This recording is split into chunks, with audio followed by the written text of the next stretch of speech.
Hello students, हमारे YouTube channel Simi classes में आपका स्वागत है। आज हम आपके पास लेकर के आए हैं ब्लड यानी कि रक्त, जिसे उर्दू में लहू कहते हैं। आज इसके बारे में हम आपको पूरी जानकारी देंगे, क्योंकि परीक्षा में सवाल इससे तो पूछता ही है, लेकिन अगर परीक्षा में सवाल ना पूछे फिर भी अगर इसकी जानकारी हो तो इसके जानकारी के माध्यम से हम अपने शरीर को बहुत अच्छे ढंग से स्वस्थ रख सकते हैं। तो दोस्त, इसे अच्छे ढंग से समझने के लिए हमारे वीडियो में अंत तक अवश्य बने रहें, क्योंकि आप खुद समझते हैं कि बहुत सारी ऐसी बीमारियां शरीर में होती हैं जो ब्लड के माध्यम से होती हैं। अगर ब्लड में किसी तरह की गड़बड़ी हो तो हमारा शरीर निश्चित ही बीमार पड़ जाएगा। हम उसे पूरी तरह से रोक तो नहीं सकते, लेकिन उनकी जानकारी लेकर के हम उससे कुछ हद तक बचाव कर सकते हैं।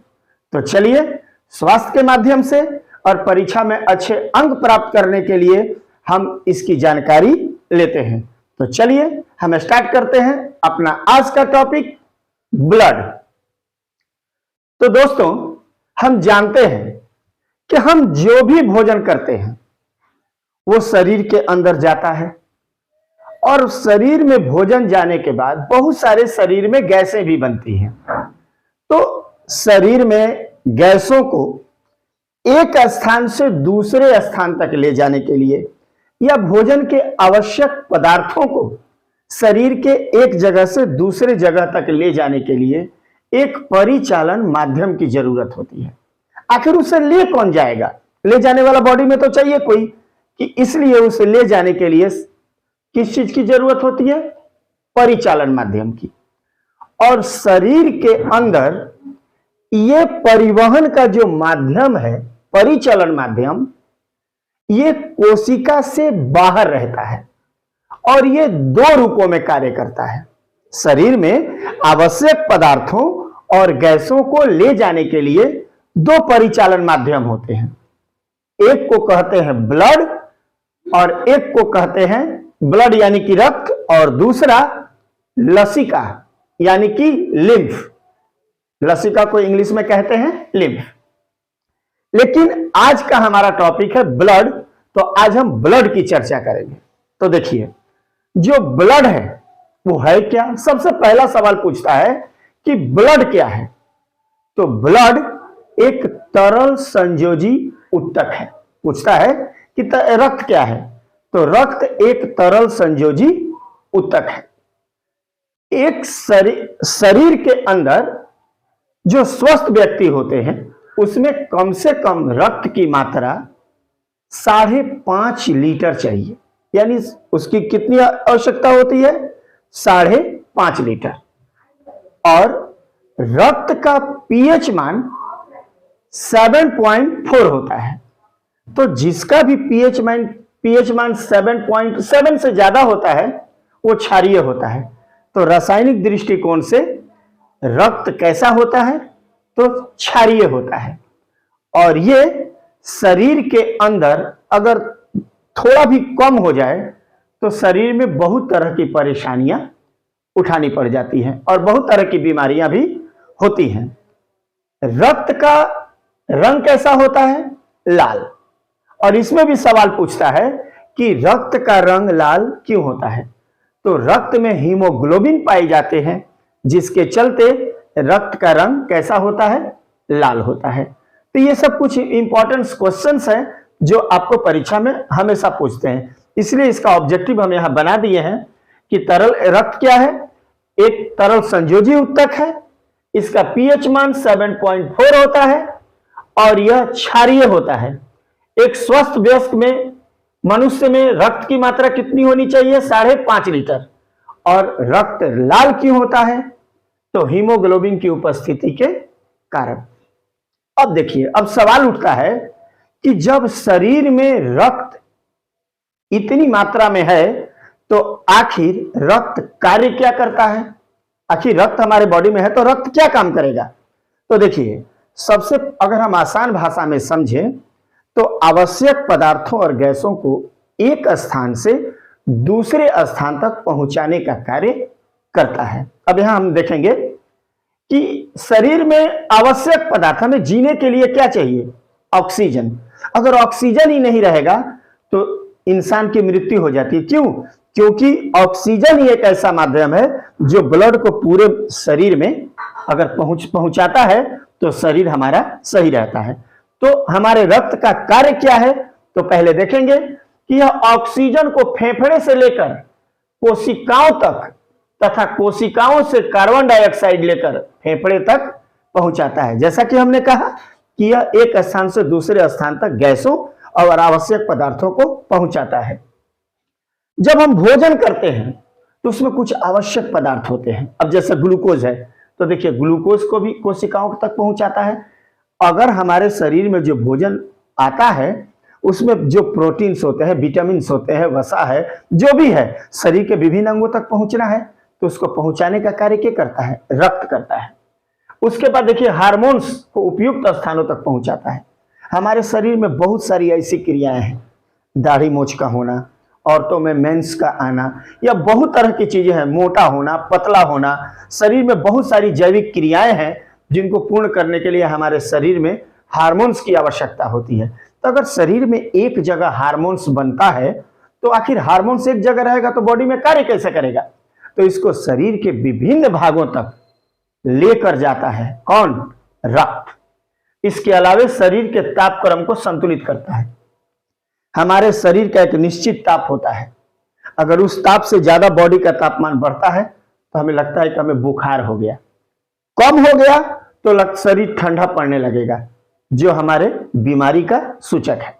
इसलिए ये जो रक्त है हमारे शरीर के तापमान को भी नियंत्रित करता है और शरीर के अवशिष्ट हानिकारक पदार्थों को बाहर पहुंचाने में मदद करता है। जैसे मान लीजिए कि हमारे शरीर के अंदर किडनी है, उत्सर्जन में हम लोग पढ़ चुके हैं कि किडनी जो है शरीर से रक्त के माध्यम से आवश्यक पदार्थ को, जो उत्सर्जित पदार्थ है, कचरा है, उसको शरीर से बाहर निकालता है ताकि हमारा शरीर सही रहे। तो इस प्रकार जो रक्त है हमारे शरीर में इतने कार्यों को संपन्न करता है।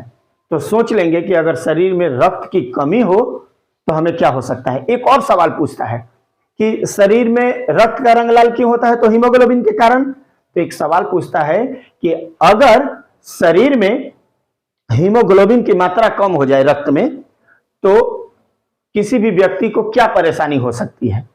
तो ध्यान रखेंगे, हमारे दैनिक जीवन में हम लोग देखते हैं, स्त्री हो या पुरुष, सबको एक परेशानी होती है।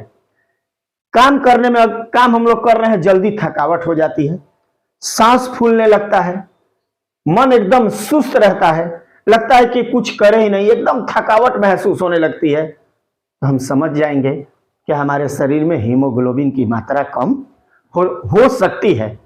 तो हीमोग्लोबिन की मात्रा कम होने से सांस फूलने लगता है, काम करने में तुरंत थकावट महसूस होने लगती है, किसी भी कार्य को हम अच्छे ढंग से कर नहीं सकते और हमें पूरी सुस्ती महसूस होती है, क्योंकि हीमोग्लोबिन ही है जो शरीर के विभिन्न भागों में ऑक्सीजन का परिवहन करता है। हीमोग्लोबिन का मुख्य कार्य है ऑक्सीजन का परिवहन करना।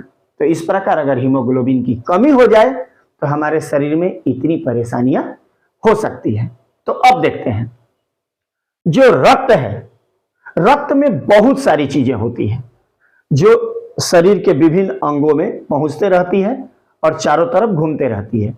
लेकिन रक्त में मुख्य रूप से दो घटक होते हैं, एक को कहते हैं प्लाज्मा और एक को कहते हैं रक्त कणिकाएं। तो ये दोनों ऐसी चीजें हैं जो रक्त में मिली होती हैं। तो सबसे पहले हम इस पर विचार करते हैं कि प्लाज्मा क्या है। आखिर सोचते हैं कि प्लाज्मा है क्या? तो ध्यान रखेंगे कि प्लाज्मा जो है रक्त में पाया जाने वाला एक पारदर्शक द्रव्य है जिसका रंग जो है पीला होता है। प्लाज्मा क्या है? तो एक पारदर्शक द्रव्य है जिसका रंग क्या होता है? पीला होता है। और ये मुख्य रूप से कार्य क्या करता है? तो प्लाज्मा जो है शरीर में ब्लड को जमने नहीं देता है, ये उसे अगर कहीं भी अगर चाहे कि शरीर में अगर ब्लड बह रहा है और अगर प्लाज्मा न हो तो चोट लगने के बाद ब्लड निरंतर बहने लगेगा। कभी भी हम देखते हैं कि अगर हमें चोट लग जाए तो बच्चे खास करके क्या करते हैं कि अगर उंगली में चोट लग जाए तो उसे मुंह में लेकर चूसने लगते हैं। उनको लगता है कि ब्लड जो बाहर हो जा रहा है तो नुकसान होगा, उसे हम लेकर के पी जाएं। तो बाहर हवा के संपर्क में आने से ब्लड दूषित हो जाता है, इसलिए कभी भी कटे हुए छटे हुए भाग से ब्लड को पीना नहीं चाहिए। तो ये जो प्लाज्मा है, जैसे ही शरीर का कोई अंग कटता है तो उसको दबा देने से ये ब्लड को क्या करता है, मुंह पर जमा देता है ताकि ये बाहर न निकल सके। और ये रक्त जो है आवश्यक पदार्थ, प्लाज्मा भी जो है बहुत सारी चीजें इसमें पाई जाती हैं। अब देखिए प्लाज्मा में कुछ आवश्यक चीजें पाई जाती हैं, जैसे देखिए जल 60% और ये पूरे ब्लड का, पूरे रक्त का 60% भाग बनाता है वो प्लाज्मा। इसमें जल 60%, प्रोटीन 7%, लवण 0.9%। इसके अलावा देखेंगे इसमें यूरिया, अम्ल, अमोनिया, क्रिएटिनिन, ये बहुत सारी चीजें इसमें पाई जाती हैं, जिसके चलते हमारा शरीर जो है सही ढंग से कार्य करता है। अब सवाल उठता है कि अगर प्लाज्मा हमारे शरीर में, कभी आप देखिएगा कि जब आप ब्लड चेक कराने जाते हैं तो चेकिंग जो रोग का पता लगता है वो प्लाज्मा से ही पता चलता है।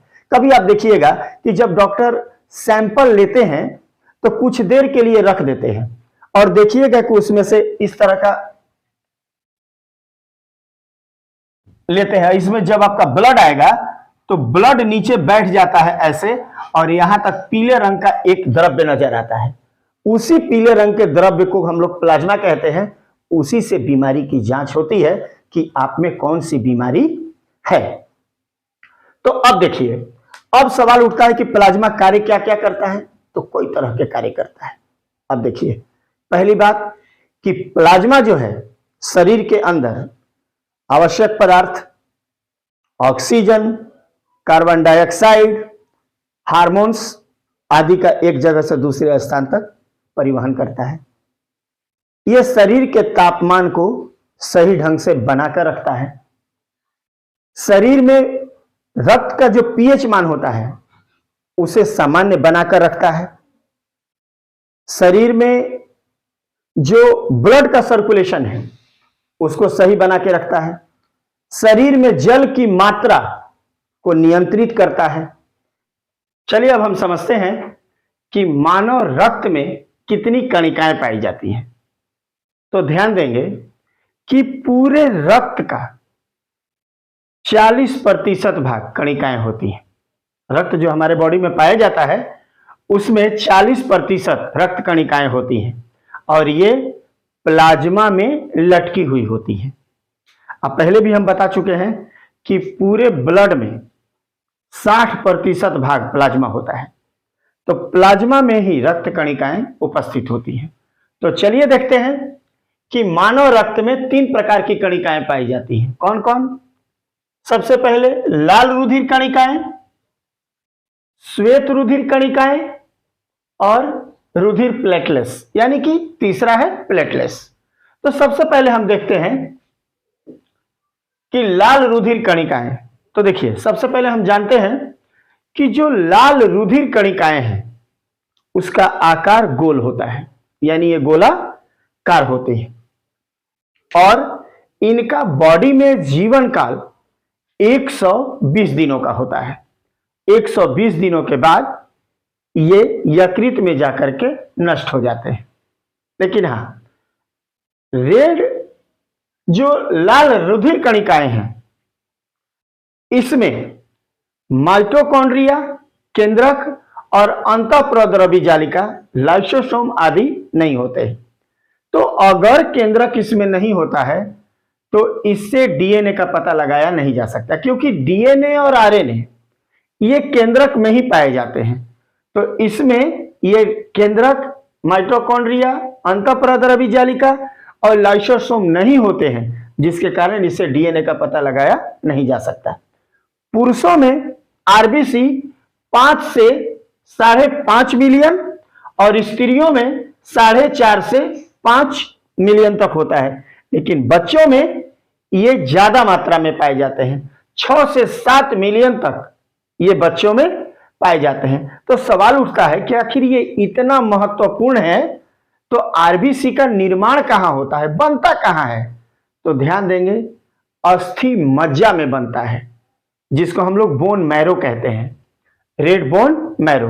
अब सवाल उठता है कि सर कह रहे हैं कि बोन मैरो क्या है, तो देखते हैं कि जो हड्डियों के बीच में, जैसे चिकन उकन हम लोग खाते हैं तो बड़ा लेग पीस को हम लोग खींच कर खाते हैं, तो जब आता है तो इसको करके खींचते हैं, तो हड्डियों के बीच में, जैसे ये आपका हड्डी हो गया और इसके बीच में जो गुदा जैसा भरा होता है वही है अस्थि मज्जा, उसी में आरबीसी का निर्माण होता है। और आरबीसी के अंदर ही, यानी लाल रक्त के अंदर ही आयरन पाए जाते हैं, यानी प्रोटीन वर्णक पाए जाते हैं, जिसे हम हीमोग्लोबिन कहते हैं। और इसी में अगर इसकी कमी हो जाए, शरीर में अगर हीमोग्लोबिन की कमी हो जाए तो शरीर में अभी बताएं कि काफी नुकसान हो सकता है। सांस फूलने लगता है, थकावट होने लगती है, कोई भी काम करते हैं तो सुस्ती महसूस होती है, सांस फूलने ही लगता है। इसके अलावे शरीर में अगर आयरन की कमी हो जाए तो कौन सी बीमारी होती है? शरीर में आयरन अत्यंत आवश्यक है, तो आयरन की कमी से हमारे बॉडी में एनीमिया नामक बीमारी होती है।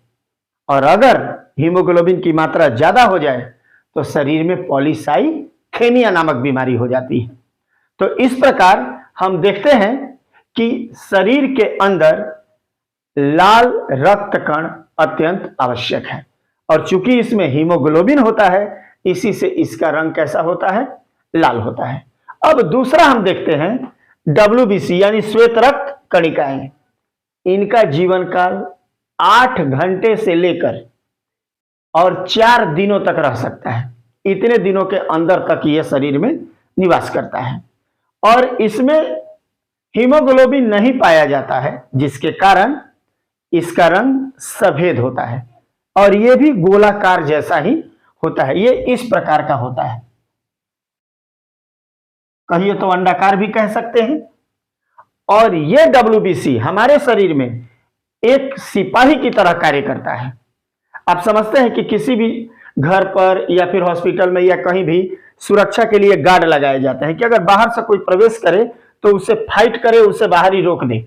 ठीक उसी प्रकार हमारे शरीर के अंदर भी बहुत सारे बैक्टीरिया, वायरस अंदर प्रवेश करते हैं, तो इनको रोकने के लिए शरीर में डब्ल्यूबीसी होता है, यानी श्वेत रक्त कण। जब भी शरीर के अंदर कोई भी बाहरी बैक्टीरिया प्रवेश करता है तो उसे फाइट करके उसे मार देता है, ताकि हमारा शरीर सुरक्षित रहे। तो ध्यान रखेंगे कि हमारे शरीर में जो श्वेत रुधिर कणिकाएं हैं वे 2 प्रकार के होते हैं, एक एग्रेन्युलोसाइट्स और दूसरा ग्रेन्युलोसाइट्स। अब देखिए, एग्रेन्युलोसाइट्स में 2 तरह की चीजें पाई जाती हैं, मोनोसाइट्स और लिम्फोसाइट्स। काफी महत्वपूर्ण है, ध्यान देंगे।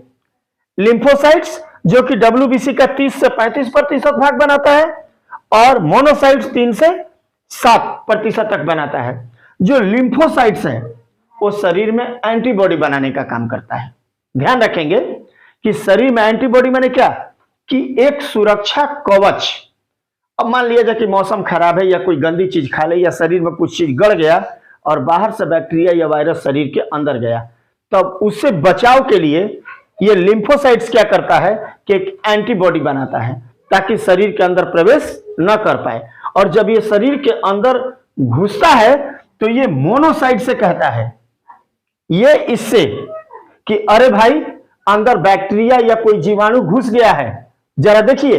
तो अब जैसे ही घुसेगा तो मोनोसाइट्स एकदम तैयार होता है, पक्का नॉनवेज खाने वाला होता है, ये दूसरा चीज नहीं खाएगा जल्दी। तो जब घुसिए गया जीवाणु तो गटाक से इसको वो निगल जाता है। जो भी बैक्टीरिया अंदर गया एकदम धड़ाक से उसको निगल करके उसको नष्ट कर देता है, शरीर की सुरक्षा हो जाती है। तो शरीर में ये दो तरह की चीजें रक्त में पाई जाती है, डब्ल्यूबीसी में लिम्फोसाइट्स और मोनोसाइट्स। लिम्फोसाइट्स एंटीबॉडी बनाता है और मोनोसाइट जीवाणुओं को निगल जाता है। अब है ग्रेन्युलोसाइट्स, ध्यान देंगे। ग्रेन्युलोसाइट्स जो है इसमें तीन तरह की चीजें पाई जाती हैं। पहला है न्यूट्रोफिल, इस्नोफिलिया और बेसोफिल। अब देखिए क्या होता है, उसकी अपेक्षा ये थोड़ा सा कम कार्य करता है, लेकिन फिर भी इसका बॉडी में काफी काम है। देखिए न्यूट्रोफिल डब्ल्यूबीसी का 60% बनाता है, लेकिन ध्यान देंगे कि ये शरीर में काम क्या करता है। तो जब भी शरीर में कोई घाव लग जाए या चोट लग जाए तो बाहरी जो संक्रमण होता है ना, कभी कोई घाव हो गया जल्दी ठीक नहीं हो रहा है, तो काहे नहीं होता है, काहे कि आपका जो न्यूट्रोफिल है वो वीक है, जिसके चलते शरीर में संक्रमण बढ़ जाता है। तो जब न्यूट्रोफिल सही रहेगा तो आपके शरीर में किसी भी संक्रमण से सुरक्षा प्रदान हो जाएगा। अब इस्नोफिलिया, ये 2 से 5% तक रक्त में पाया जाता है और यह एलर्जी के विरुद्ध कार्य करता है। सवाल होता है एलर्जी क्या है, तो एलर्जी का मतलब है किसी खास चीज से शरीर में होने वाला नुकसान, जैसे कपड़े से, मौसम से। जैसे मौसम बदला, गले में खुशखुशी शुरू हो जाता है, खांसी होने लगता है, तो अब लगता है कि मौसम बदलता है तो हमें एलर्जी है। मछली खाएं और शरीर में दाना दाना निकल गया, किसी तरह का कोई प्रॉब्लम हो गया तो मछली से एलर्जी हो गया। कोई खास तरह का कपड़ा पहने, कोई बीमारी हो गई तो लगता है कि उससे एलर्जी है। तो इस एलर्जी से हमारी सुरक्षा करता है इस्नोफिलिया। और तीसरा है बेसोफिल, ये 0 से 1% तक होता है और ये रक्त को जमने से रोकता है। ये शरीर में रक्त को जमने नहीं देता है और एलर्जी के विरुद्ध कार्य करता है। यानी अगर किसी चीज से अगर एलर्जी शरीर में होता है तो इससे फाइट करके और शरीर को सही बनाता है ताकि किसी चीज से एलर्जी ना हो। यह एलर्जी को रोकने का कार्य करता है। अब आता है कि डब्ल्यूबीसी के बाद आता है प्लेटलेट्स। तीसरा क्या है, प्लेटलेट्स। इसको बिंबाणु भी कहते हैं और इसे थ्रोम्बोसाइट्स भी कहा जाता है। अब देखिए, अब ये जो प्लेटलेट्स है क्या काम करेगा बॉडी में, तो प्लेटलेट्स ब्लड को जमाने का कार्य करता है ताकि शरीर में ब्लड आसानी से बह सके। जैसे आप क्या कहते हैं कि अगर कहीं चोट लग जाए तो ब्लड बहने लगता है, अब इसको थोड़ा सा दबा के रखिएगा तो थोड़ा देर के बाद ब्लड रुक जाता है। इसका मतलब कि मुंह पर आकर के ब्लड जम गया। तो ये ब्लड को जमाने का काम क्या करता है, प्लेटलेट्स। अगर प्लेटलेट्स कम होगा तो शरीर से ब्लड का जो बहाव है वो जल्दी रुकेगा नहीं। अगर कभी भी कोई चीज से कट जाए या किसी तरह का चोट लग जाए तो ब्लड का बहना रुकेगा नहीं। तो इस प्रकार अगर प्लेटलेट्स की मात्रा कम हो तो शरीर में काफी नुकसान होता है। इसलिए कि इसकी मात्रा कम से कम 1,50,000 यानी 1.5 लाख से कम 4 लाख तक बॉडी में होना चाहिए। अगर 1.5 लाख से कम हो, 1,50,000 से अगर कम होता है तो कोई भी काम करिएगा तो सही ढंग से नहीं कर पाइएगा। कभी आप देखे होंगे घर का बच्चा है या कोई भी अगर पढ़ने बैठता है तो कहते हैं कि पढ़ो, 1 घंटा बैठेगा लरुआ जाएगा, मन नहीं कर रहा है। अरे मन कैसे करेगा, प्लेटलेट्स तो कम है। प्लेटलेट्स अगर कम होगा तो कौनो काम करेगा तो भंगुआइल रहेगा, जिससे लगता है कि शरीर में जाने नहीं है।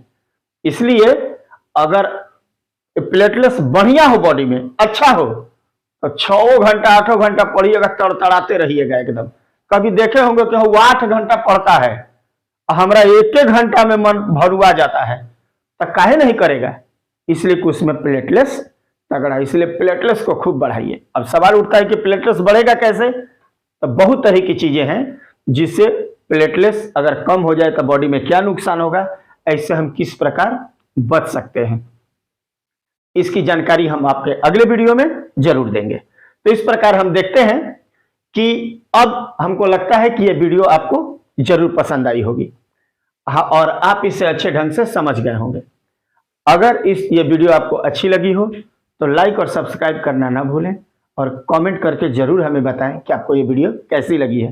कहीं कमी हो तो भी बताइए कि यहाँ पर ये चीज की कमी है या हमें समझ में नहीं आया। इसलिए फिर अगले वीडियो में मिलते हैं, तब तक के लिए जय हिंद।